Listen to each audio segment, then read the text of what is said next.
Hello everyone. Welcome back to Saksham family. और देखिए, ये भी यूके ट्रिपल एस सी ने आज एक नोटिफिकेशन जारी किया है 22/12/2020 को। यानी आज का ये नोटिफिकेशन है, संवाद है 76। और किस विषय में है ये आपके लिए इम्पॉर्टेंट है, क्योंकि ये है आपके नॉर्मलाइजेशन के संबंध में। मतलब अभी आप सभी को मालूम है कि सीबीटी टेस्ट चल रहे हैं और पहली बार सीबीटी टेस्ट आयोग ने कंडक्ट करवाया है। तो उस सीबीटी टेस्ट में क्या है कि किसी का हो सकता है, किसी की जो एक शिफ्ट है, किसी की शिफ्ट में कोई हार्ड क्वेश्चंस पूछे जा सकते हैं, किसी की शिफ्ट में थोड़ी उस बिहा पे कुछ हो सकता है, लेवल थोड़ा कम हो। जैसे कि अभी बहुतों का है कि 21 वाली जो शिफ्ट में था, तो उसमें जो क्वेश्चनों का लेवल था वो थोड़ी हाई था, उसके बाद वाली शिफ्ट में इतना हाई नहीं था। तो उसी के संबंध में क्या है कि आयोग ने बता दिया है कि हो सकता है कि किसी का क्वेश्चन पेपर हार्ड रहा हो, किसी का ईजी रहा हो थोड़ी बहुत। तो वो अब क्या होगा कि नॉर्मलाइजेशन प्रक्रिया से आप लोगों के जो है मार्क्स आपके फाइनल डिसाइड किए जाएंगे। ठीक है। तो यहाँ पे ये लिखा है कि एक से अधिक शिफ्ट में आयोजित होने वाली परीक्षाओं के परिणाम के नॉर्मलाइजेशन के संबंध में ये संवाद 77 जारी किया गया है। तो यहाँ पे लिखा है कि ऑनलाइन परीक्षाओं के प्रारंभ होने के बाद कुछ अभ्यर्थियों द्वारा फिर से यह परीक्षा की जा रही है कि शिफ्ट में आयोजित हो रही ऑनलाइन परीक्षाओं का परिणाम किस प्रकार तैयार होगा, है ना। सभी के पास यही है कि ऑनलाइन परीक्षाएं हो रही हैं, तो अब इनका परिणाम कैसे होगा। तो इस संबंध में स्पष्ट करना है कि आयोग द्वारा पूर्व में कार्यालय ज्ञापन, देखिए 2020 मतलब फरवरी में इन्होंने नॉर्मलाइजेशन की प्रक्रिया भी जारी कर दी थी, भले उसके बाद लॉकडाउन हो गया। लेकिन नॉर्मलाइजेशन की जो प्रक्रिया है, उन्होंने यहाँ पे एक फॉर्मूला दे दिया था, एक सूत्र इन्होंने यहाँ पे दिया है। तो यहाँ पे कार्यालय ज्ञाप यहाँ पे फरवरी की एक प्रति सभी अभ्यर्थियों की उपयोगार्थ इस आशय से संवाद पृष्ठ पर प्रकाशित की जा रही है कि ऑनलाइन परीक्षाओं में भी इस प्रक्रिया तथा सूत्र के आधार पर नॉर्मलाइजेशन प्रक्रिया से परिणाम जारी किया जाएगा। कहने का मतलब ये है कि यहाँ पे आयोग ने एक एक फॉर्मूला आपको यहाँ पे दिया है। देखिए, यहाँ पे सभी को फॉर्मूला नज़र आ रहा होगा, ये MIJ = MIT। अब मैं इसमें बहुत ज़्यादा, इसमें मैथमेटिक्स के अंदर मैं नहीं घुसूंगा।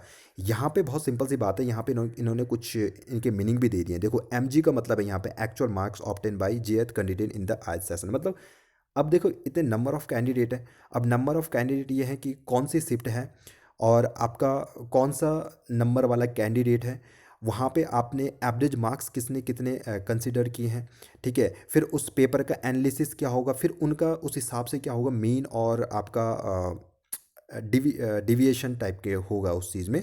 तो एवरेज मार्क्स और मीन के हिसाब से पूरा नॉर्मलाइजेशन जो प्रक्रिया होती है, ये सूत्र यहाँ पे इन्होंने दे दिया है। इस सूत्र के बिहा पे क्या होगा कि नॉर्मलाइजेशन हो जाएगा। तो ऐसा नहीं होगा कि किसी के शिफ्ट में जहाँ पे हार्ड क्वेश्चन थे, किसी के शिफ्ट में इजी क्वेश्चन थे, तो इजी वाला अब ऐसे ही रह जाएगा। तो हो सकता है वो हार्ड वालों का जो है नॉर्मलाइजेशन करके उतना इक्वल इक्वल वो क्या कर लेंगे, आपके मार्क्स को कर देंगे।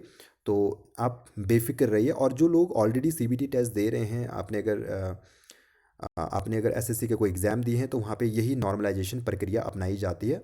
और आप इसे ये नहीं कह सकते हैं कि ये कुछ फेक टाइप की होगी। ये बहुत मतलब विशेषज्ञों के परामर्श से ही ये जो प्रक्रिया है, ये जो फॉर्मूला है, इसे ऑब्टेन किया गया है, इसको स्वीकार किया गया है। ठीक है। तो अब क्या होगा, आपकी नॉर्मलाइजेशन यहाँ पे प्रक्रिया होगी।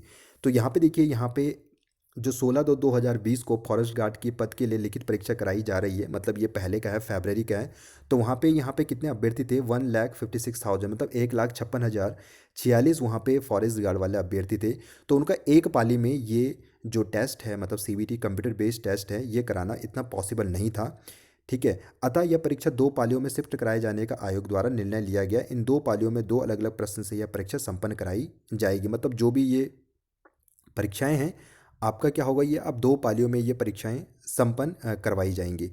ठीक है। अब मतलब पहले तो वो फॉरेस्ट गार्ड का तो होना नहीं है, अब फॉरेस्ट गार्ड तो चला गया। तो यहाँ पे जो अभी जो हुए हैं, जो अभी आपका जो पशुधन हुआ है या फिर आपका कृषि अधिकारी के जो पेपर हुए हैं, तो यहाँ पे उनको करने के लिए कि दो प्रश्न पत्रों को किसी पे कोई प्रभाव ना पड़े, उनके प्राप्तांकों को प्रभाव ना पड़े, ऐसा ना लगे किसी को कि किसी के मार्क्स कम हो गए, किसी के पास हार्ड एग्जाम पेपर आया था। तो उनके लिए सिंपली आयोग ने यहाँ पे ये एक फार्मूला जारी कर दिया है। इस फार्मूले के बिहाफ पे आप क्या करेंगे, जिनके नॉर्मलाइजेशन जो प्रक्रिया होगी, सबको इक्वल मार्क्स इस बिहाफ पे दिए जाएंगे। तो मतलब ये एक बैलेंस करने की प्रक्रिया है। तो आपके जो है संतुलन बनाने के लिए, वो जो प्रश्न पत्र हैं उनका संतुलन बनाने के लिए यहाँ पे इस फार्मूले के बिहाफ पे सभी को मार्क्स दिए जाएंगे।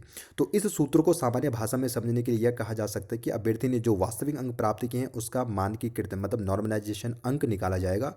मानकीकरण की प्रक्रिया में मीन तथा स्टैंडर्ड डेविएशन का प्रयोग किया जाएगा। ठीक है।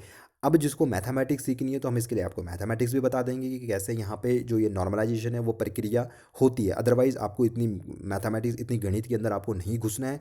आपको केवल अपने एग्ज़ामों के ऊपर फोकस करना है। बाकी ये एक पर्सन के लिए तो ये होना नहीं है, सभी के लिए ये सारी चीज़ें होंगी।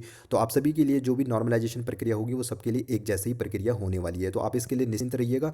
और बाद में ये जो है वेबसाइट पर भी ये इसको प्रकाशित किया जाएगा, और ये प्रकाशित हो भी गया है, और इसको वेबसाइट में भी ये डाल देंगे। अभी जो आयोग की वेबसाइट है वहाँ पे भी आपको ये जो ये वाला फॉर्मूला है उसको डाल दिया जाएगा। तो आई होप कि आपको किसी को इसमें प्रॉब्लम नहीं होगी। ये था आपका जो संवाद था, ये था 77